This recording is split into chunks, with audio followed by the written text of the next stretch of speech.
Hi, my name is Natalie, and I've been teaching tantric meditations for the past 10 years. And I recently opened this YouTube channel where I talk about everything to do with meditation and the sexual energy. I received an email today from someone who told me he has been doing, all the tantric meditations and the work with the sexual energy and kind of holding it in. And he's feeling really amazing thanks to these different techniques and meditations that we're talking about with the sexual energy on one hand, but on the other hand, he's still very horny. He thinks about sex all the time and he wants to come and ejaculate all the time. And then, a lot of us who start doing this practice, we find ourselves in this inner war where on one hand, we understand why working with the sexual energy is a good thing and why retaining it is a good thing, and we kind of start to do the practices. But on the other hand, it's very hard for us to give up our addiction to orgasms or our addiction to that feeling of ejaculation. And that is a very common, inner conflict when we start to do something that we've done our whole life in a different way. So I wanted to address it. I wanted to talk about it. I know a lot of men are having these issues. First of all, we want to understand, why are we retaining our semen? Why are you doing it? Are you doing it because you want to last longer in sex? Are you doing it because you want to contain the sexual energy and use it in a better way? Are you doing this because you feel addicted to porn, to masturbation, and you want to kind of, balance yourself out there? Are you angry at yourself for coming too quickly, for coming too much? We want to understand why we are starting this kind of practice. It's not for everyone. It's not something that, is easy to do. And it's not something that will kind of overcome your mind. Where in Tantra, we have to address the emotional issues as well as the physical practices that we want to do. The emotional issues are, they have to do with the inner child and all the issues we have with our mother and with women and with sex. We're addicted to that sensation. We're addicted to that feeling. We're addicted to those orgasms. And again, this is on a very first chakra, basic animalistic level, and it can drive us crazy in our minds because the addiction happens in our head. Our body is not actually addicted to orgasming. It doesn't really need that many orgasms in order to survive, if any. It is something that we're used to doing, and it's something that we're used to do because it makes us feel a very certain way. And you could say we're addicted to the way that orgasms and ejaculation make us feel. We're not addicted to the actual, practice of ejaculating. I don't think you can actually be addicted to that, but we are addicted to the feeling that we feel when it happens, to the sensations in the body when, that we feel when it happens. And, on an emotional level, if you're still with all that emotional lack and you don't feel like you're good enough and you feel lonely and you feel sad and you feel underachieved and you feel like you haven't really, been able to be yourself in life, but when you masturbate, when you ejaculate, when you have sex, you do feel that way, obviously you're going to want to go to those places where you feel good as much as you can. And you could say the same about food addiction. People eat so much, it's an emotional eating, but it's not because the food is tasty or because they need the nourishment. It's because they like the way they feel when they eat. And they're addicted to that feeling because when they eat food, they don't feel as lonely and they don't feel as miserable and they don't feel as pathetic as they usually do. They start to feel, a lot of people feel good with themselves when they're eating. Before you eat, after you eat, you probably feel guilty and you don't feel good about yourself. But during the eating itself, that's, your pleasurable moment. And you go back to that moment because those moments are so rare in your day-to-day life. So you could say that if you had more moments in your life where you felt happy, where you felt fulfilled, where you felt loved, where you felt like you are, you belong, and you feel good about yourself, the more moments like that you have during your day in your life, the less you'll have that need to ejaculate and masturbate because that won't be the only place you feel that way anymore.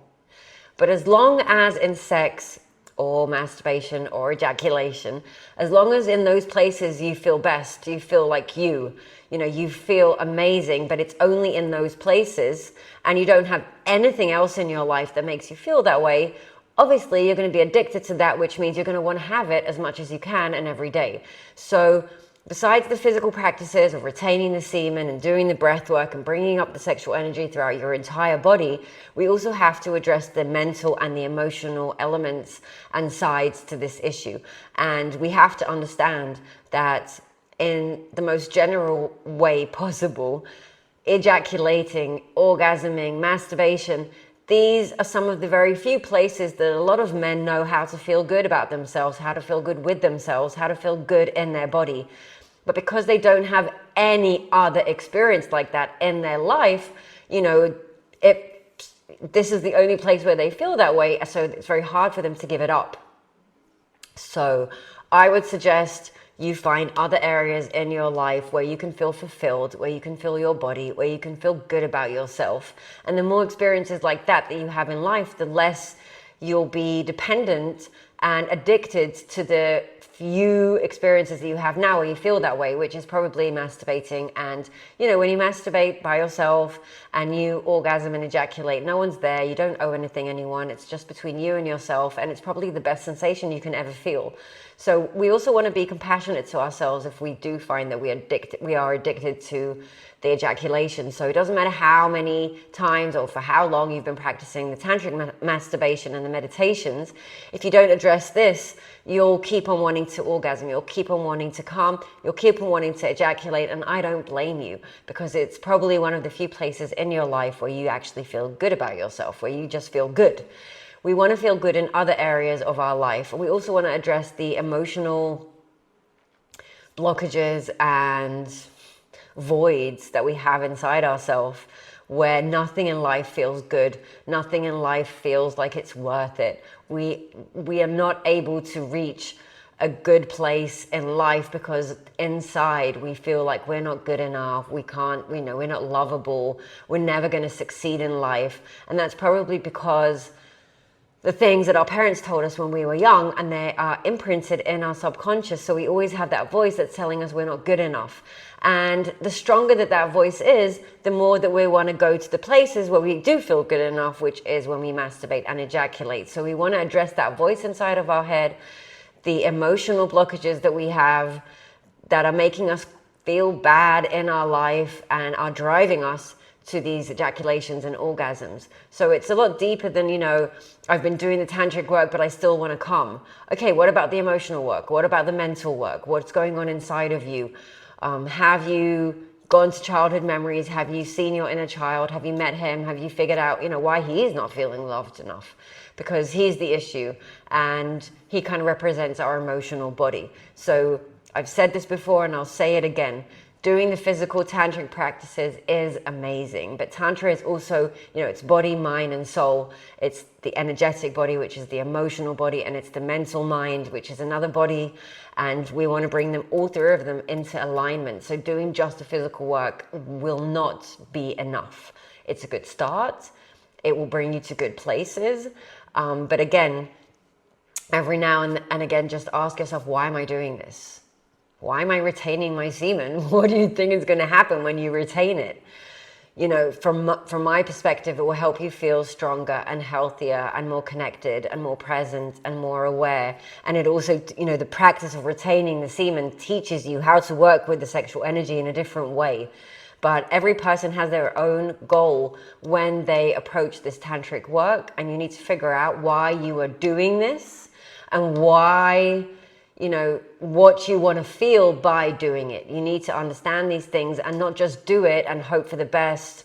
Or maybe some men think if they start doing this tantric masturbation, then they won't want sex anymore. They won't think about sex anymore. They won't want orgasms anymore. But I don't think that's the case. And I think every single person who approaches this work does it from a different place. And you need to figure out why you are actually doing it. What is your end goal? Where do you want to reach in this work? And also you need to start implementing the emotional work. So if I'm addicted to the orgasming still, it's because the inner child inside of me is still getting something from the orgasms that he's not getting from anywhere else. So we want to start addressing that in a different way and start going in instead of just staying on the surface, you know, do I ejaculate, do I not, how many times, you know, that's just surface work. And in Tantra, we deep dive into the actual meaning and purpose and cause and, you know, the subconscious of everything that is running our body and our mind and our emotions. So I hope that was helpful for today. Thank you for watching. I would love to hear in your comments your experiences, like, have you been doing these masturbation practices? Why have you been doing them? How do you feel when you're doing them? Do you still crave orgasms, you know, the old-fashioned way? Let me know in the comments. If you have any questions, I would love to hear from them, and I do try and answer them on my channel. Yeah. And I do private sessions with people who want to do the deep dive work, you know, understand what's underneath the surface, what are my emotional blockages, you know, what's going on in my inner child, and to do all that kind of work. So I do that via video, Zoom, with people all over the world. So if that's interesting to you, please email me. My details are below. And thank you for watching, and I'll see you in my next video.